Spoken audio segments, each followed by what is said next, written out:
गुरु की जब बात करते हैं तो अपने आप में बहुत बड़ी एक छवि होती है। कुल गुरु की चर्चा चल रही है, कुलपति की जगह हम कुल गुरु का नाम ले आ रहे हैं। मैं स्वागत करता हूं आपका, आप ले आए, बहुत बढ़िया काम कर रहे हैं। मेरे से पहले माननीय भरतपुर से आने वाले सदस्य ने कई सारी चीजें कही।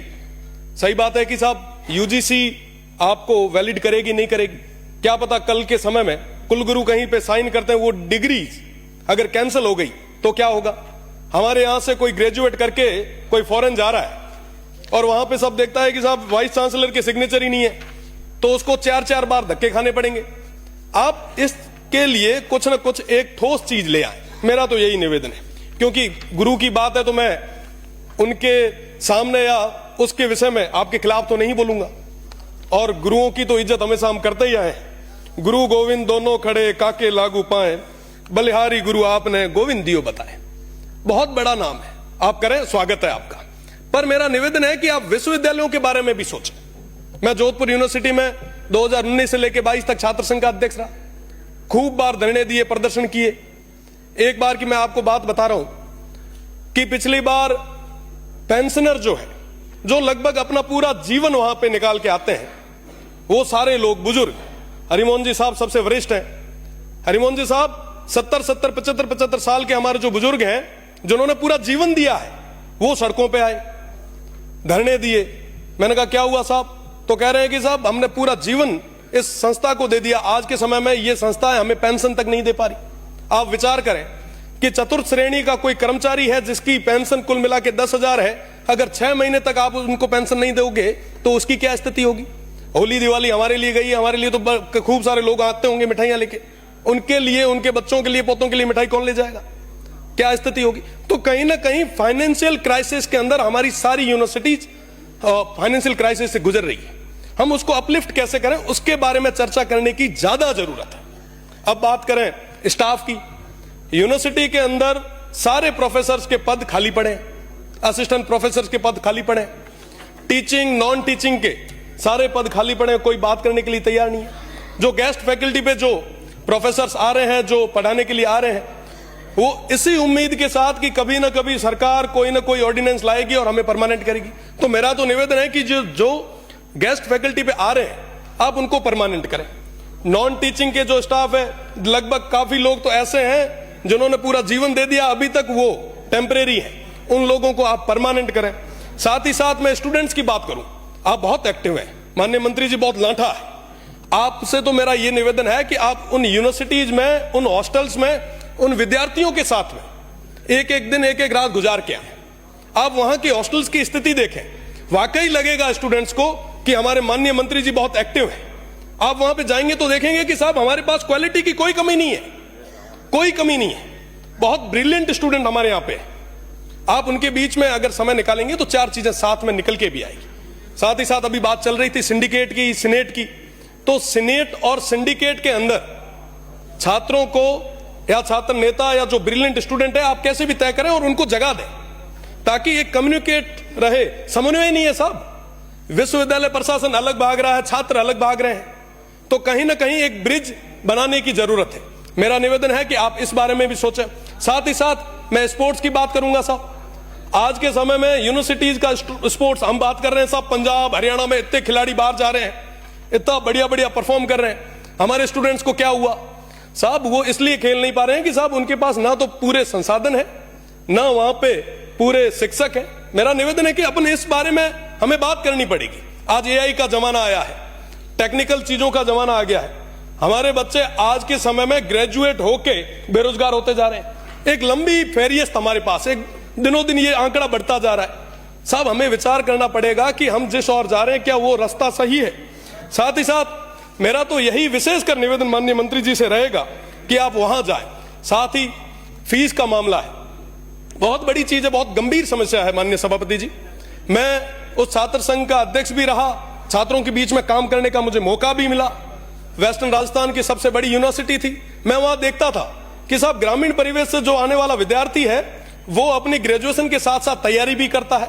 कई सारे हमारे भाई ऐसे हैं जो कहीं ना कहीं काम भी कर रहे हैं, पार्ट टाइम जॉब भी कर रहे हैं। आप उनपे फीस बहुत ज्यादा तरीके से बर्डन डाल रहे हैं। आप विचार करें कि पिछले 2 साल पहले मैं एक बार देख रहा था, अखबार देख रहा था, उसमें लिखा हुआ आया कि साहब 4 गुना हमने फीस बढ़ा दी। इस तरीके से अगर हम फीस लाते गए तो साहब ग्रामीण परिवेश से आने वाला वो विद्यार्थी है वो कहां जाएगा, वो कैसे तैयारी करेगा? तो कहीं ना कहीं उनके हितों के बारे में भी सोचने की जरूरत है। साथ ही साथ क्लासेज वगैरह की अगर मैं बात करूं, लगभग सभी विश्वविद्यालय से निकल के आए हैं, हमारे मनीष भाई हंस रहे हैं। तो मनीष भाई आप देखते होंगे कि कहीं पे भी क्लासेस पूरे तरीके से नहीं लग रही। आज हमारे स्टूडेंट्स जो है वो परेशान हो रहे हैं। अगर बात करें प्रोफेसर से तो कहते हैं कि साहब स्टूडेंट नहीं आ रहे, स्टूडेंट कहते हैं कि साहब प्रोफेसर नहीं आ रहे। तो ये जो सिस्टम है इसको सही करने की जरूरत है। और मैं दावे के साथ कह रहा हूं कि अगर हमने समय रहते इस सिस्टम को सही नहीं किया तो कोलैप्स हो जाएगा ये सिस्टम। आज के समय में हम यहां पे जितने भी सदस्य बैठे हैं, कई सारे हमारे जो वरिष्ठ सदस्य हैं वो छात्र संघ से जीत के आए हैं और निश्चित रूप से छात्र संघ चुनाव जो है वो बहुत ज्यादा जरूरी। मैं सभापति महोदय आपके माध्यम से सरकार का ध्यान आकर्षित करना चाहूंगा, अगर छात्र संघ चुनाव नहीं होते तो पश्चिमी क्षेत्र के, पश्चिमी राजस्थान के उस रेगिस्तानी क्षेत्र से निकल के मेरा जैसा एक जो मध्यम परिवार से आने वाला विद्यार्थी है वो यहां पे नहीं बैठ पाता।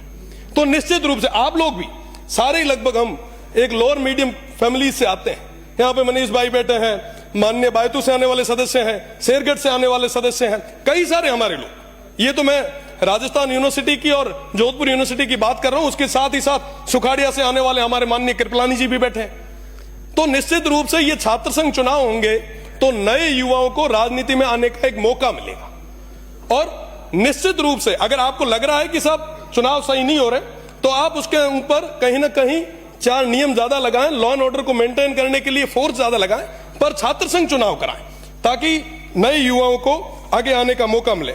साथ ही साथ मेरा एक जो विशेष निवेदन आपसे मैं वापस माननीय मंत्री जी से करूंगा कि ये जो टेम्परेरी स्टाफ जो लगे हुए हैं टीचिंग और नॉन टीचिंग के, उनको आप परमानेंट जरूर करें। नई एक्टिविटीज को बढ़ाने के लिए हम प्रयास करें। वहां पे कैरियर काउंसलिंग की बहुत ज्यादा जरूरत है। आज के समय में कोई भी कैंपस के अंदर कैरियर काउंसलिंग के लिए नहीं आ रहा।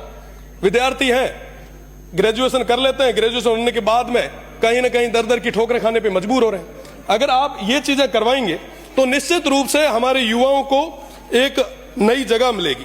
साथ ही साथ अभी चर्चा चल रही थी वाइस चांसलर और रजिस्ट्रार की।